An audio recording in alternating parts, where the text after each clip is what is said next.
नमस्ते और स्वागत है सत्य सनातन धर्म चैनल पर। आज हम भगवत गीता के 11वें अध्याय विश्व रूप दर्शन योग की कहानी और शिक्षाओं पर विस्तार से चर्चा करेंगे। चलिए शुरू करते हैं। कुरुक्षेत्र के युद्ध के मैदान में अर्जुन ने श्री कृष्ण से उनके दिव्य रूप को देखने की प्रार्थना की। श्री कृष्ण ने अर्जुन की प्रार्थना को स्वीकार किया और उन्हें अपनी विश्व रूप दर्शन की दिव्य दृष्टि प्रदान की। अर्जुन ने कहा, हे कृष्ण, मैं आपके दिव्य रूप को देखना चाहता हूं। कृपया मुझे अपनी विश्व रूप दर्शन की दृष्टि प्रदान करें। श्री कृष्ण ने उत्तर दिया, हे अर्जुन, मेरे इस दिव्य रूप को सामान्य नेत्रों से देख पाना असंभव है, लेकिन मैं तुम्हें दिव्य दृष्टि प्रदान करूंगा जिससे तुम मेरे इस विराट रूप को देख सकोगे।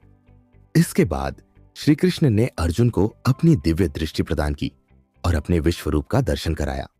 अर्जुन ने देखा कि श्री कृष्ण के इस विराट रूप में अनेक मुख, अनेक नेत्र और अनगिनत रूप थे। उन्होंने देखा कि श्री कृष्ण के इस रूप में सारे देवता, ऋषि और जीव समाहित थे। अर्जुन ने देखा कि श्री कृष्ण के इस विराट रूप में पूरा ब्रह्मांड समाहित था और उन्होंने असीम शक्ति और वैभव का अनुभव किया। अर्जुन ने देखा कि श्री कृष्ण के इस रूप में समस्त सृष्टि का संचालन और विनाश भी समाहित था। अर्जुन ने कहा, हे कृष्ण, मैं आपके इस विराट रूप को देखकर स्तंभित और विस्मित हूं। आपका यह रूप अत्यंत अद्भुत और महिमामय है। श्री कृष्ण ने अर्जुन को बताया कि उनका यह विराट रूप सभी सृष्टि का कारण और संचालक है। हे अर्जुन, मेरा यह विराट रूप सभी सृष्टि का कारण और संचालक है। मैं ही सभी जीवों का जन्म, पालन और विनाश करता हूं। अर्जुन ने श्री कृष्ण से प्रार्थना की कि वे अपने सामान्य रूप में आ जाएं, क्योंकि वे उनके इस विराट रूप को देखकर भयभीत हो गए थे। हे कृष्ण, कृपया अपने सामान्य रूप में आ जाएं। मैं आपके इस विराट रूप को देखकर भयभीत हूं। श्री कृष्ण ने अर्जुन की प्रार्थना को स्वीकार किया और अपने सामान्य रूप में आ गए।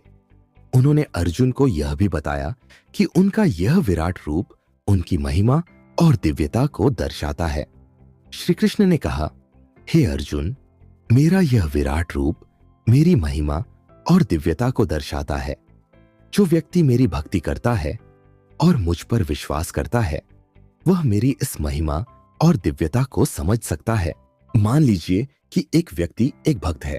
भक्त भगवान की भक्ति करता है और मुझ पर विश्वास करता है। जब वह इस भक्ति और विश्वास के साथ भगवान की उपासना करता है तो उसे भगवान की महिमा और दिव्यता का अनुभव होता है और वह आत्मिक शांति प्राप्त करता है।